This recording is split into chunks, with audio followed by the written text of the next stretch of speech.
ലോക ചാപ്റ്റർ 1 ചന്ദ്ര ഈ വർഷത്തെ ഏറ്റവും മികച്ച തിയേറ്റർ എക്സ്പീരിയൻസ് നൽകിയ സിനിമ. അപ്പോൾ ലോകയെക്കുറിച്ചാണ് നമ്മൾ ഈ ഒരു വീഡിയോ സംസാരിക്കുന്നത്. അപ്പോൾ ആദ്യം തന്നെ പറയട്ടെ, ഇതിൽ സ്പോയിലേഴ്സ് ഉണ്ടായിരിക്കും. അപ്പോൾ നിങ്ങൾ ഇതുവരെ പടം കണ്ടിട്ടില്ല എങ്കിൽ ഒരിക്കലും ഈ ഒരു വീഡിയോ കാണരുത്. സിനിമ കണ്ടിട്ട് മാത്രം ഈ ഒരു വീഡിയോ കാണുക. നമ്മൾ കേട്ടിട്ടുള്ള ഐതിഹ്യങ്ങളൊക്കെ ഒരു പുതിയ രൂപത്തിൽ അവതരിപ്പിക്കുകയാണ് ലോക. കള്ളിയങ്കാട്ട് നീലിയായിട്ടാണ് ഇതിൽ കല്യാണി പ്രിയദർശൻ വരുന്നത്. ഈ നീലി എന്ന് കേൾക്കുമ്പോൾ നമുക്ക് ഓർമ്മ വരുന്നത് ഒരു വെള്ള വസ്ത്രം ധരിച്ചിട്ടുള്ള ഒരു രക്ഷയാണ്. അങ്ങനെയാണ് പണ്ടുള്ള സീരിയലുകളിലും സിനിമകളിലൊക്കെ നമ്മൾ കണ്ടിട്ടുള്ളത്. അപ്പോൾ അതിൻ്റെ ഒരു റെഫറൻസ് ആയിട്ട് കല്യാണി ഒരു സീനിൽ ഒരു വെള്ള വസ്ത്രം ധരിച്ചിട്ട് വരുന്നുണ്ട്. കൂടാതെ അതിനോടൊപ്പം കിളിയെ കിളി എന്നുള്ളൊരു സോങ്ങും പ്ലേസ് ചെയ്തിട്ടുണ്ടായിരുന്നു. അതിപ്പോൾ എന്തായാലും നല്ല രീതിയിൽ വൈറലായിട്ടുമുണ്ട്. എന്തായാലും ആ വെള്ള വസ്ത്രത്തിൽ വരുന്ന സീൻ ഈ ഒരു നീലിയുടെ റെഫറൻസ് തന്നെ ആയിരിക്കും. ആ ഒരു സീനിൽ തന്നെ നെസ്ലിന്റെ ക്യാരക്ടറായിട്ടുള്ള സണ്ണി അകത്തേക്ക് വിളിക്കുമ്പോൾ മാത്രമാണ് ചന്ദ്ര അകത്തേക്ക് വരുന്നത്. ഈ വാമ്പേഴ്സ് ഓണേഴ്സിന്റെ പെർമിഷൻ ഇല്ലാതെ അകത്തേക്ക് വരില്ല എന്നുള്ളതിനെയാണ് അത് സൂചിപ്പിക്കുന്നത്. കൂടാതെ ചന്ദ്ര എന്ന ക്യാരക്ടർ മൂൺ ചന്ദ്രനെയും സണ്ണി എന്ന ക്യാരക്ടർ സൂര്യനെയുമാണ് സൂചിപ്പിക്കുന്നത്. ഇതിൽ ചാത്തനായെത്തുന്നത് ടോവിനോയാണ്. ഇതിൽ ടോവിനോ തന്നെ പറയുന്ന ഒരു കാര്യമുണ്ട്, തന്നെ പോലെ 389 ചാത്തന്മാരുണ്ടെന്ന് പറയുന്നുണ്ട്. അതിലൊരാളെ രണ്ടാമത്തെ പോസ്റ്റ് ക്രെഡിറ്റ് സീനിൽ കാണിക്കുന്നുമുണ്ട്. ടോവിനോയുടെ തന്നെ മറ്റൊരു സിനിമയായുള്ള ARMലെ മണിയനെ പോലെയുള്ള ഒരു ക്യാരക്ടറിനെയാണ് അവസാനം കാണിക്കുന്നത്. ഈ 390 ചാത്തന്മാർ എന്നുള്ളത് നമ്മൾ പഴയ കാലങ്ങളിൽ കേട്ടിട്ടുള്ള ഒരു കാര്യമാണ്. അതിനെക്കുറിച്ചാണ് ടോവിനോയുടെ ക്യാരക്ടർ ഇതിൽ പറയുന്നത്. പിന്നെ ആദ്യത്തെ പോസ്റ്റ് ക്രെഡിറ്റ് സീനിൽ നമ്മൾ ദുൽഖറിനെ കാണുന്നുണ്ട്. ദുൽഖറിന് ഒരു ആക്ഷൻ സീനാണ് ഇതിൽ മെയിൻ ആയിട്ടുള്ളത്. അതിൽ അവസാനം നിന്റെ യമൻ എന്ന് ദുൽഖർ പറയുന്നുണ്ട്. ഈ യമൻ എന്ന് വെച്ചാൽ കാലൻ എന്നാണ്. അത് ആ ഗുണ്ടകളോട് പറയുന്നതാണ് നിന്റെ കാലൻ എന്ന്. അതായത് ദുൽഖറിന്റെ പേരല്ല ഈ യമൻ എന്നുള്ളത്. ദുൽഖർ ഇത് യമൻ ആയിട്ടാണെന്ന് കുറെ കമന്റ്സ് ഉണ്ടായിരുന്നു. പക്ഷെ സിനിമയുടെ അവസാനം എൻ ക്രെഡിറ്റ്സിൽ ദുൽഖർ ഒടിയൻ എന്ന് കാണിക്കുന്നുണ്ട്. അപ്പോൾ ഈ ഒരു യൂണിവേഴ്സിൽ ഒടിയൻ ആയിട്ടാണ് DQ എത്തുന്നത്. കൂടാതെ ഒടിയന്മാർക്ക് ആനിമൽ ആയിട്ടൊക്കെ മാറാൻ സാധിക്കും. അപ്പോൾ ഇതിലെ ചില സീനുകളൊക്കെ നമ്മൾ ഒരു കാലിലെ നായക കാണുന്നുണ്ട്. അത് ചിലപ്പോൾ ഒടിയനാവാനുള്ള സാധ്യതയുണ്ട്. പിന്നെ ഇതിൽ കത്തനാരായിട്ട് സണ്ണിയോനാണ് അഭിനയിച്ചിരിക്കുന്നത്.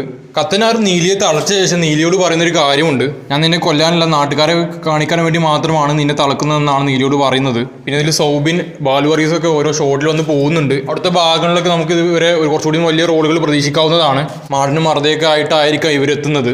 പറയാനുള്ളത് മൂപ്പരെ കുറിച്ചാണ്, ഇതിലെ മൂത്തോനെ കുറിച്ച് പറയുന്നതിന് മുമ്പ് നമുക്ക് ഇതിലെ കുറച്ച് ഹിഡൻ ഡീറ്റെയിൽസ് ഒക്കെ പറയാനുണ്ട്. അതിനുശേഷം നമുക്ക് മൂത്തോനെ കുറിച്ച് സംസാരിക്കാം.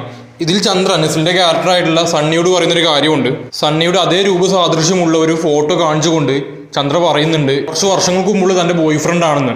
പിന്നീട് ചന്ദ്രയെ രക്ഷിക്കാൻ വേണ്ടി വെടികൊണ്ട് മരിച്ചെന്നും പറയുന്നുണ്ട്. ആ ഒരു ക്യാരക്ടറിന്റെ പുനർജന്മമായിരിക്കാം സണ്ണി. കാരണം സണ്ണിക്കും ഇതുപോലെ വെടിയേൽക്കുന്നുണ്ട്. കൂടാതെ ക്ലൈമാക്സിൽ ചന്ദ്രയെ രക്ഷിക്കാൻ വേണ്ടി സണ്ണി ശ്രമിക്കുന്നുമുണ്ട്.